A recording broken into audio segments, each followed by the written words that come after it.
तारीफ़, तौसीफ़, बड़ाई, बुज़ुर्गी उस अल्लाह वहदहू ला शरीक के लिए लायक व सज़ावार है, जिसने हमको अदम से वजूद में ले आया, जिसने सातों आसमान व ज़मीन और उनके दरमियान की तमाम चीज़ों को 6 दिनों में पैदा फरमाया, जो 7वें आसमान पर अर्श पर मुस्तवी है और वहीं से तन्हा पूरी दुनिया का निज़ाम चला रहा है। दुनिया में जो कुछ हो रहा है या होगा, अच्छा हो या बुरा, वो सब उसी के चाहने से और उसी की मशीयत से हो रहा है और होगा। उस अल्लाह रब्बुल आलमीन ने अपनी हिकमत और अपनी मशीयत के तहत इस दुनिया को बनाया और हमें इस दुनिया में भेजा और हमारी हिदायत और रहनुमाई के लिए अपनी हिकमत के तहत उसने जब तक रसूलों को भेजना चाहा रसूलों को भेजता रहा और उनके ज़रिए अपने अहकाम बंदों तक पहुंचाता रहा। और नबियों और रसूलों का जो सिलसिला आदम अलैहिस्सलाम से शुरू हुआ था, उसका इख्तिताम उसने मोहम्मद सल्लल्लाहु अलैहि वसल्लम पर कर दिया। मोहम्मद सल्लल्लाहु अलैहि वसल्लम आखिरी नबी और आखिरी रसूल हैं। अब आपके बाद कोई नबी और रसूल आने वाला नहीं है।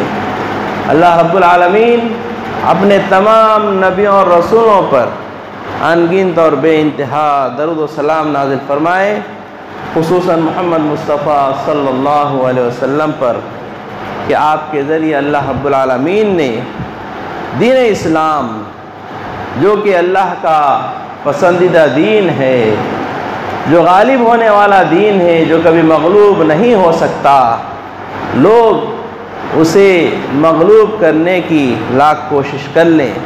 इस्लाम की ये खूबी है कि जितना उसको दबाया जाए, जितना उसको मिटाने की कोशिश की जाए, उतना ही वो उभरेगा, उतना ही वो गालिब और ज़ाहिर होकर रहेगा। हम्द व सलात के बाद हाज़रीन जुमा, आज के खुतबे जुमा में मौजूदा हालात और हमारी ज़िम्मेदारियाँ, इस मौजू के तहत चंद बातें आपके सामने रखना चाह रहा हूँ। अल्लाह रब्बुल आलमीन हम तमाम को कहने सुनने से ज़्यादा अमल करने की तौफ़ीक़ अता फ़रमाए। हाज़रीन जुमा, आज दुनिया में जो हालात हैं, आप तमाम उससे बखूबी वाकिफ़ हैं। आज कुफ़ार और मुश्रिकीन सब मिलकर इस्लाम और मुसलमानों को नीस्त व नाबूद करने और दुनिया से मिटाने की कोशिश कर रहे हैं। और जो इस्लाम के क़िले हैं, मसाजिद और मदारिस, उनको बंद करने और उनका नाम व निशान मिटाने की कोशिश कर रहे हैं। और इसी तरह से मुसलमानों पर जुल्म व सितम ढाए जा रहे हैं, मुसलमानों को मारा जा रहा है, पीटा जा रहा है, उनको कत्ल किया जा रहा है और उनकी जायदाद व अमलाक को जो है हलाक किया जा रहा है। हर तरह की कोशिशें हो रही हैं ताकि मुसलमानों को दुनिया से ख़त्म कर दिया जाए या मुसलमानों को मुर्तद किया जाए, मुसलमानों को इस्लाम से बेजार कर दिया जाए, उसके लिए हर तरह के हरबे कुफ़ार और मुश्रिकीन इस्तेमाल कर रहे हैं। ऐसे हालात में हम तमाम को क्या करना चाहिए, हमें इसके बारे में सोचना है। और फिर जिन चीज़ों को इख्तियार करके, जिन चीज़ों को अपना कर हम जिस तरह सहाबा किराम पूरी दुनिया पर गालिब आ गए और उनका रुअब और दबदबा पूरी दुनिया के लोगों पर छा गया था, उस तरह हम इस दुनिया के लोगों पर जो है छा जाएं, उसके लिए कोशिश करें। हाज़रीन जुमा, इस सिलसिले में पहली बात ये है, हमारी पहली जिम्मेदारी ये है कि अगर हम दुनिया में अपना बका चाहते हैं, बाकी रहना चाहते हैं और लोगों पर हमारा रुअब और दबदबा तारी रखना चाहते हैं, तो हम तौहीद खालिस को इख्तियार करें। तौहीद खालिस यानी एक अल्लाह को अपना रब मानना, अपना माबूद मानना और उसी की इबादत इखलास के साथ करना, उसी की बंदगी करना और अपने तमाम मामलात को उसी के सुपुर्द कर देना। तौहीद खालिस अगर हम इख्तियार करेंगे तो पूरी दुनिया पर अल्लाह ताला हमें गालिब करेगा। जैसा कि नबी करीम सल्लल्लाहु अलैहि वसल्लम ने अरब के लोगों को इसी कलिमे की दावत देते हुए, मुखातब करते हुए फरमाया, या अय्युहन्नास क़ूलू ला इलाहा इल्लल्लाह तुफ़्लिहून, क़ूलू ला इलाहा इल्लल्लाह तुफ़्लिहून तमलिकुल अरब वल अजम। है लोगो, तुम ला इलाहा इल्लल्लाह का इकरार कर लो, कामयाब हो जाओगे और तुम अरब और अजम सबके मालिक बन जाओगे, सब पर तुम गालिब हो जाओगे। तो ला इलाहा इल्लल्लाह का अगर हम सच्चे दिल से इकरार करें और उसके तकाज़ों को पूरा करें तो पूरी दुनिया हमारी मुखालिफ हो जाएगी, पूरी दुनिया हमारे पीछे पड़ जाएगी और हमें मिटाने की कोशिश करेगी। लेकिन अगर हम इस पर जमे रहें तो वो हमारा बाल भी बेका नहीं कर सकते। तो तौहीद खालिस को इख्तियार करना बेहद ज़रूरी है। आज मुसलमानों पर जो मुसीबतें और जो परेशानियाँ आ रही हैं, तो उसका एक सबब यही है कि मुसलमानों ने तौहीद खालिस को इख्तियार नहीं किया है। नाम के मुसलमान तो है लेकिन हकीकतन मुसलमान नहीं।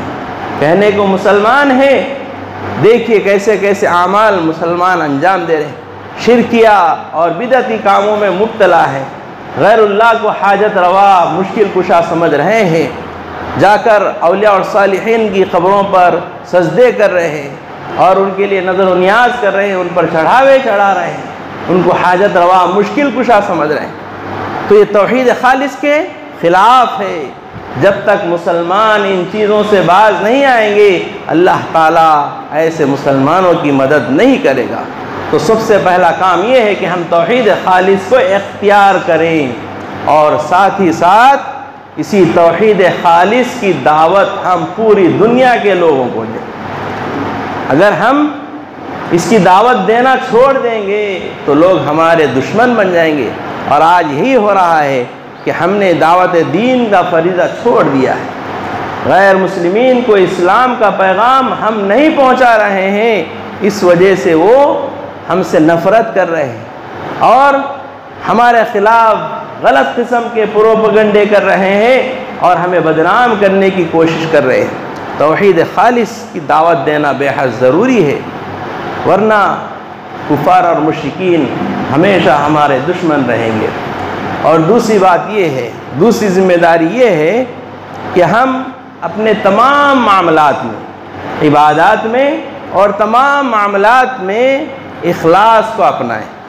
रियाकारी, दिखलावा और नामनमूद, शोहरत और अनानियत से हमें बचना है। इबादत में इखलास हो, अपने तमाम मामलात में इखलास हो और अनानियत का मामला हमारे किसी काम में नहीं होना चाहिए।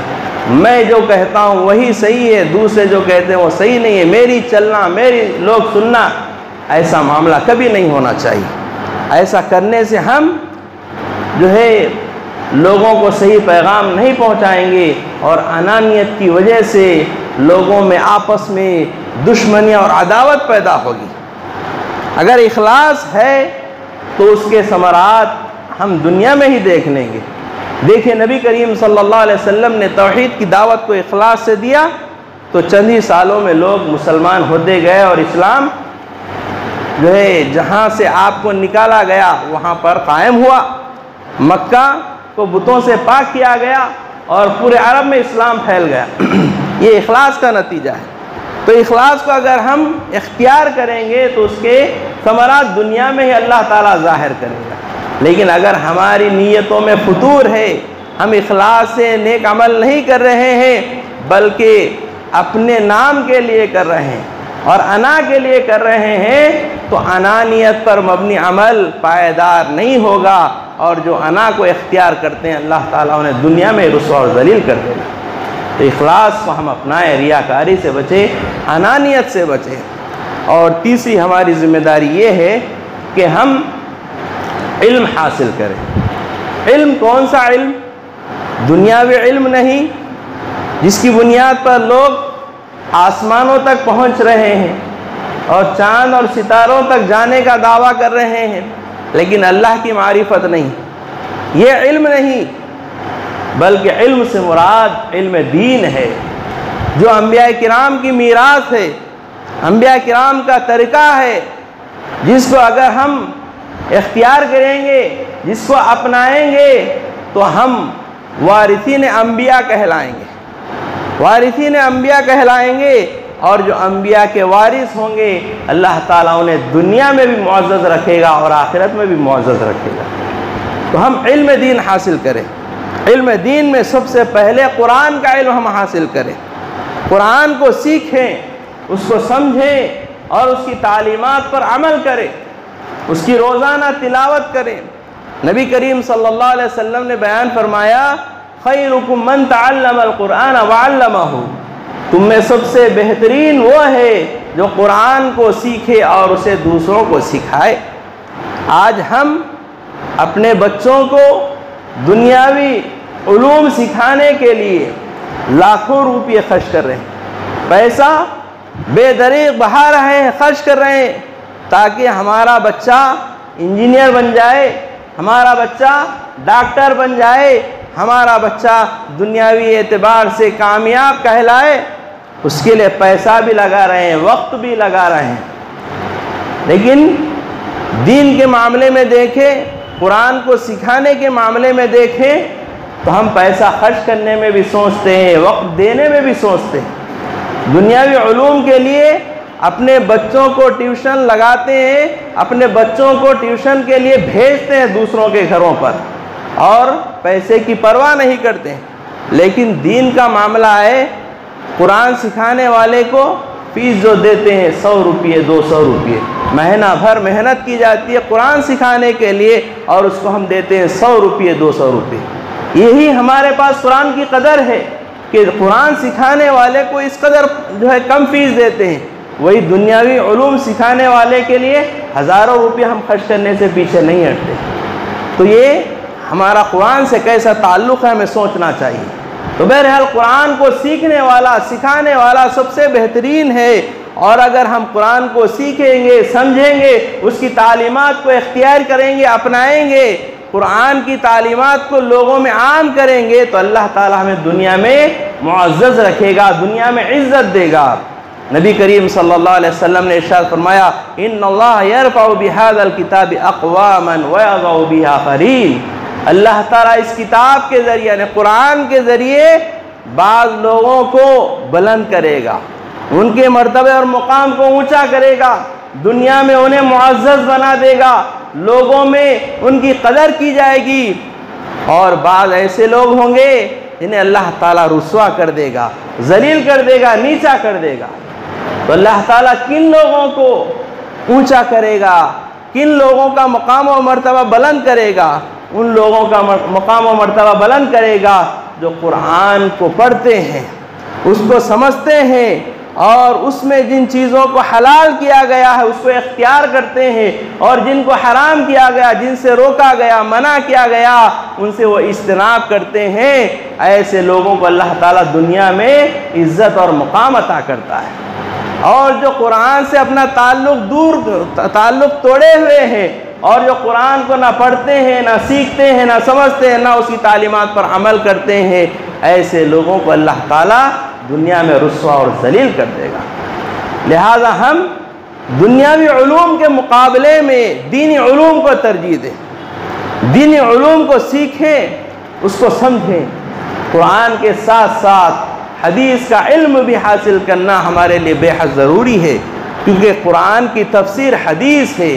कुरान को सही तौर पर हम उसी वक्त समझ सकते हैं जब हम कुरान के साथ साथ हदीस को भी इख्तियार करें, हदीस को भी समझें। और जो हदीस का इल्म हासिल करता है, हदीस से अपना ताल्लुक़ जोड़ता है, नबी करीम सल्लल्लाहु अलैहि वसल्लम ने ऐसे शख्स के बारे में दुआ दी है।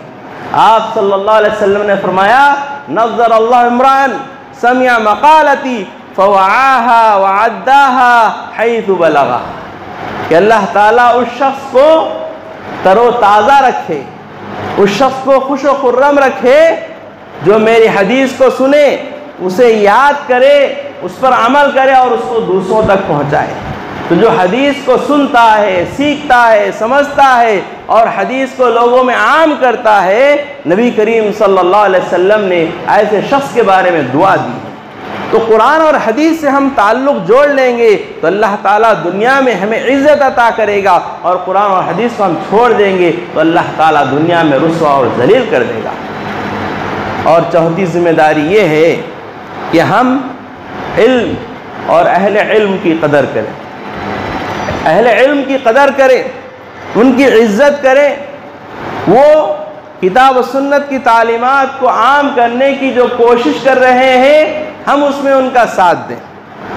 हम इल्म हासिल नहीं किए हैं तो कम अज़ कम जो इल्म हासिल किए हैं, जो दीन इल्म रखते हैं, वो दीन को आम करने के लिए, लोगों से बिदात और खुराफात को दूर करने के लिए जो कोशिश कर रहे हैं, उनकी कोशिशों में हम अपने वक्त के ज़रिए, अपने माल के ज़रिए और अपनी मदद के ज़रिए उनका ताउन करें।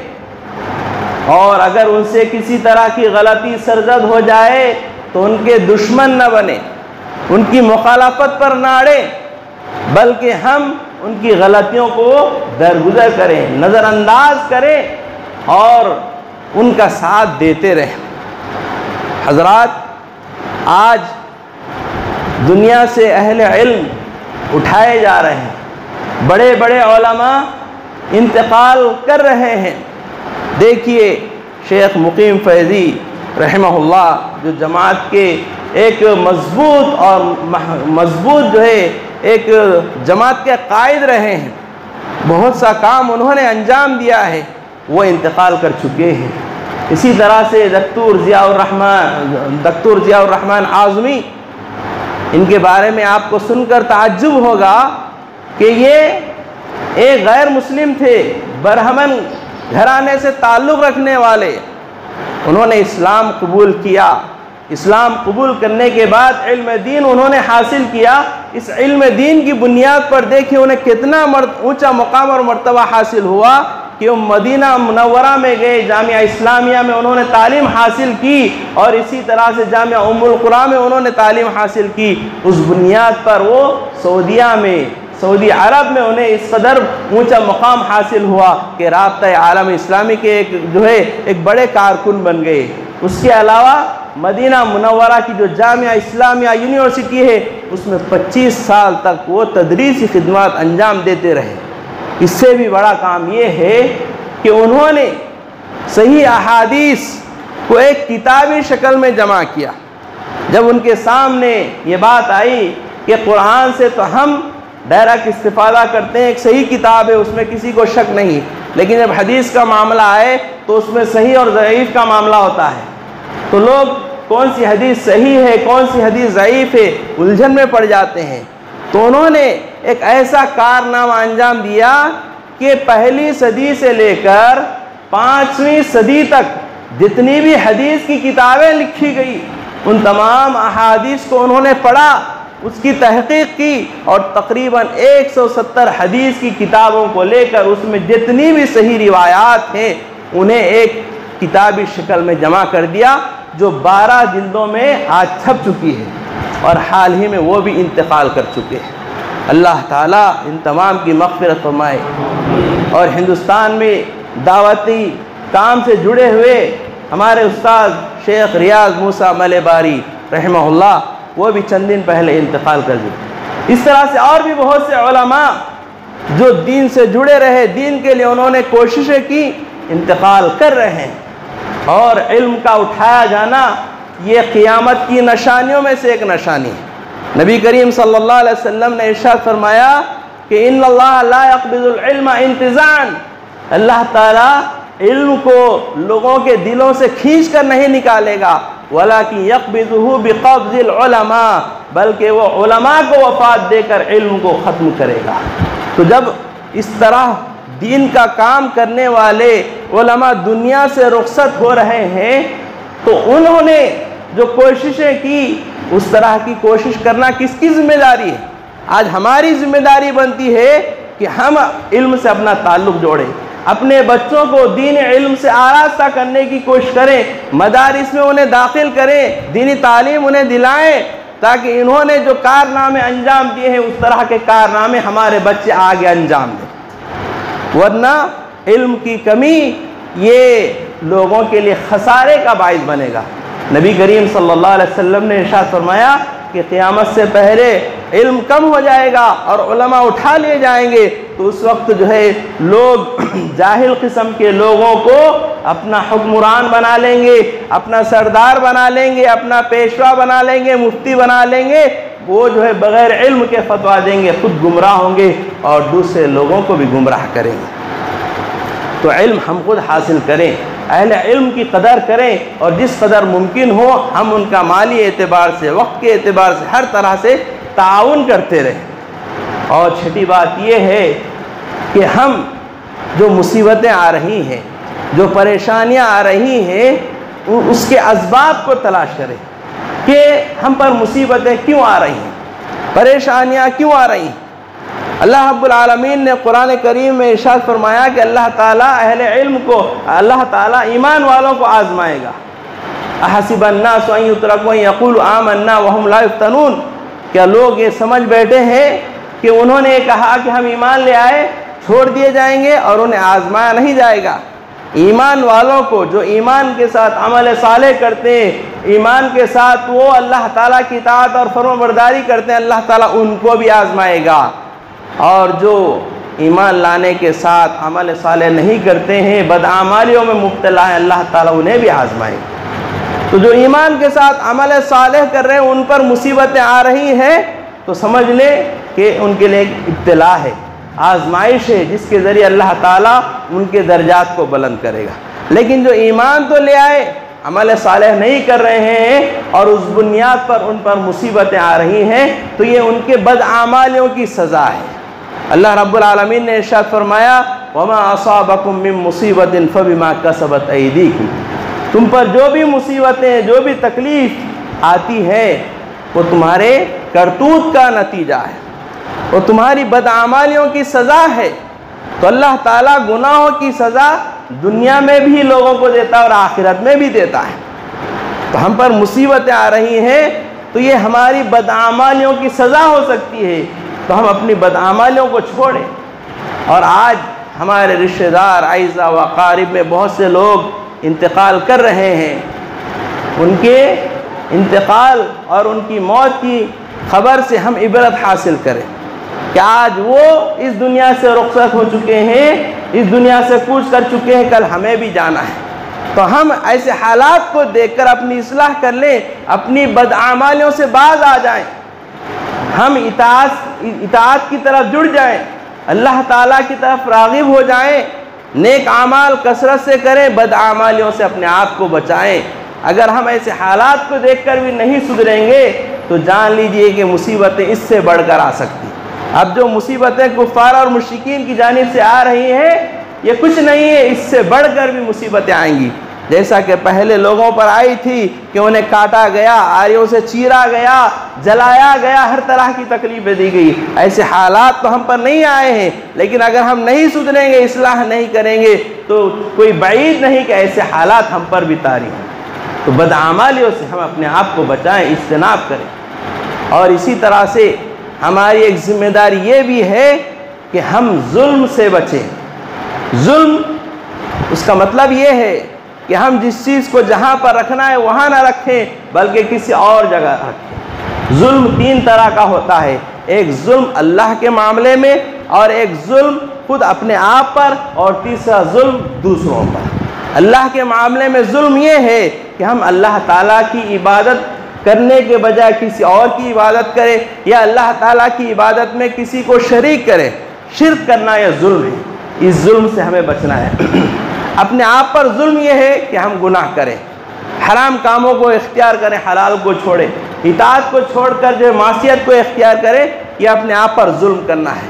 और दूसरे लोगों पर जुल्म यह है कि हम किसी का हक़ छीनें, किसी के माल को हड़प लें, किसी की जायदाद को हड़प लें, और किसी को कोई उजरत देना है तो उजरत में कमी करें। बहरहाल दूसरे लोगों के साथ मामलात में धोखाधड़ी करना और किसी के माल वगैरह को छीन लेना, दूसरे लोगों पर जो ज़्यादती करना, ये भी जुल्म। इस तरह के जुल्म से भी हम अपने आप को बचाएं। और इसी तरह से हमारी एक ज़िम्मेदारी ये भी है कि हम अल्लाह ताला ने हमें जो नेमतें अता किया है, उन नेमतों को समझें, उन नेमतों को समझते हुए उनकी कदरदानी करें, उनकी शुक्रगुजारी करें, नाशुक्री ना करें। अगर हम अल्लाह ताला की नेमतों को समझेंगे, उनकी कदरदानी करेंगे और उनका सही इस्तेमाल करेंगे, तो अल्लाह ताला हमें अपनी मज़ीद नेमतों से नवाजेगा। और अगर हम नेमतों की नाकदरी करेंगे, तो अल्लाह ताला ने जो नेमतें हमें दिया है, उन नेमतों को जो अल्लाह ताला छीन लेगा। अल्लाह रब्बुल आलमीन ने इरशाद फरमाया, लइन शकरतुम लाज़ीदन्नकुम वलइन कफरतुम इन्न अज़ाबी लशदीद, कि अगर तुम शुक्रगुजारी करोगे तो मैं मज़ीद अता करूँगा, और अगर तुम नाशुक्री करोगे तो जान लो कि मेरा अज़ाब बड़ा सख्त है। तो नेमतों की कदरदानी करने से अल्लाह ताला हमें जो नेमतें अता किया है, वो नेमतें बरकरार रहेंगी, और अल्लाह ताला मज़ीद नेमतें अता करेगा। और नेमतों की अगर हम नाकदरी करेंगे, तो अल्लाह ताला जो नेमतें अता किया वो छीन लेगा और हमें मुसीबतों में मुब्तला कर देगा। अल्लाह ताला की हम पर बेशुमार नेमतें। अल्लाह ने बयान फरमाया, व इन तउद्दू निअमतल्लाहि ला तुहसूहा, अगर तुम अल्लाह ताला की नेमतों को शुमार करना चाहो तो शुमार नहीं कर पाओगे। व फी अनफुसिकुम अफला तुबसिरून, तुम्हारी जानों में अल्लाह ताला की नेमतें, हमारी आँख, हमारे हाथ, हमारे पैर, और इसी तरह से हमारी अक़ल का सही सालिम होना, हमारे दिल का सही सालिम होना, हम चलने के जो काबिल हैं और कमाने के जो काबिल हैं, सब अल्लाह की नेमत है। हम अपने घरों से निकल रहे हैं और वापस सही सालिम अपने घरों को वापस लौट रहे हैं, ये अल्लाह ताला की नेमत है। माल अल्लाह ताला की नेमत है, औलाद अल्लाह ताला की नेमत है, हमारे घर अल्लाह ताला की नेमत है, हमें जो रोज़ियाँ ग़िज़ाएँ मिल रही हैं अल्लाह ताला की नेमत है, सेहत अल्लाह ताला की नेमत है। कितनी नेमतें हैं, हम उनकी क्या कदरदानी कर रहे? हम आँखों का सही इस्तेमाल करें, कानों का सही इस्तेमाल करें, अल्लाह ताला ने जो माल हमें दिया उसका सही इस्तेमाल करें, हक़ के लिए अपने माल को खर्च करें, हराम में अपने माल को खर्च ना करें। अगर हम हराम में अपने माल को खर्च करेंगे तो अल्लाह ताला हमसे माल को छीन लेगा। तो बहरहाल नेमतों की कदर करें और हम अपनी ज़िंदगी को इस्लाम पर कुर्बान कर दें, क्योंकि इस्लाम से अगर हम जुड़े रहेंगे, इस्लामी तालीमात पर अमल करेंगे, तो हमारा बका है। अल इस्लाम यालू वला युला अलैह, इस्लाम को लोग मिटाने की लाख कोशिश करें, अल्लाह ताला का ये वादा है और अल्लाह का वादा सच्चा है कि अल्लाह ताला का दीन गालिब आकर रहेगा। हुवल्लज़ी अरसला रसूलहु बिल हुदा व दीनिल हक़्क़ि लियुज़हिरहु अला दीनि कुल्ली व कफ़ा बिल्लाहि शहीदा। अल्लाह ने अपने रसूल को हिदायत के साथ, दीन हक़ के साथ भेजा ताकि तमाम बातिल अदियान पर गालिब करे, और अल्लाह ताला इस पर गवाह है। गवाही के एतबार से अल्लाह ताला काफ़ी है। तो दिन गालिब आकर रहेगा। नबी करीम सल्लल्लाहु अलैहि वसल्लम ने बयान फरमाया कि अल इस्लाम यालू वला युला अलैह, इस्लाम गालिब होगा, उस पर कोई दूसरा दिन गालिब नहीं हो सकता। आज हिंदुस्तान में कुफार और मुश्रिकीन की जानिब से मुसलमानों को दबाने की कोशिश की जा रही है। और अब हाल में जो है बाबरी मस्जिद की जगह पर एक मंदिर की बुनियाद रखी गई है, तो इससे हमें डरने और खौफ खाने की ज़रूरत नहीं है। कुफार और मुश्रिकीन इस्लाम और मुसलमानों के ख़िलाफ़ जितना भी माल खर्च कर लें, उनकी ये कोशिशें उन्हीं के ख़िलाफ़ होंगी। अल्लाह रब्बुल आलमीन ने इरशाद फरमाया, इन्नल्लज़ीना कफ़रू युनफ़िक़ूना अम्वालहुम लियसुद्दू अन सबीलिल्लाह, कि काफिर अल्लाह के रास्ते से रोकने के लिए अपने माल को खर्च करते हैं। फसयुनफ़िक़ूनहा, वो खर्च कर लें, फसयुनफ़िक़ूना सुम्मा तकूनु अलैहिम हसरतन सुम्मा युग़लबून, वो खर्च कर लें इस्लाम और मुसलमानों के ख़िलाफ़, लेकिन उनका ये खर्च करना उनके लिए हसरत का बाइस होगा। फिर वो मग़लूब होंगे, उन्हें बाद में अफसोस होगा कि हम जो है नाहक अपने माल को यहाँ पर लगा दिए। वो अफसोस करेंगे, सुम्मा इला जहन्नम युहशरून, और फिर उन्हें जहन्नम की तरफ जो है हाँका जाएगा, उन्हें जहन्नम में दाखिल किया जाएगा। तो कुफ़ार अपना माल और अपनी दौलत बहुत कुछ खर्च करेंगे इस्लाम और मुसलमानों के ख़िलाफ़, लेकिन उससे हमें डरने और खौफ खाने और घबराने की ज़रूरत नहीं है। इसमें भी हमें खैर की उम्मीद रखना है। लेकिन ये जो कुछ हो रहा है उसके कुछ ज़िम्मेदार हम भी हो सकते हैं, तो हम उसको समझते हुए अपनी इस्लाह करने की कोशिश करें। अल्लाह रब्बुल आलमीन से दुआ करता हूँ कि अल्लाह ताला हम तमाम को हमसे होने वाली कोताहियों और गलतियों को समझते हुए इस्लाह करने की तौफीक अता फरमाए। अल्लाह ताला हमें सही मानों में मुसलमान बनाए, हमें इस्लाम के तकाज़ों को पूरा करने की तौफीक अता फरमाए।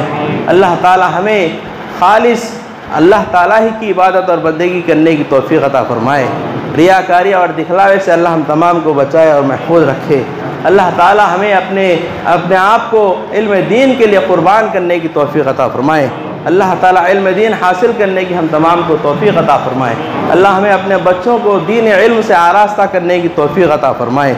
अल्लाह ताला हमें जब तक ज़िंदा रखे उसी की इताअत और फरमाबरदारी करने की तौफीक अता फरमाए, और जब हमारा ख़ातिमा हो तो उसकी इताअत पर हमारा ख़ातिमा फरमाए।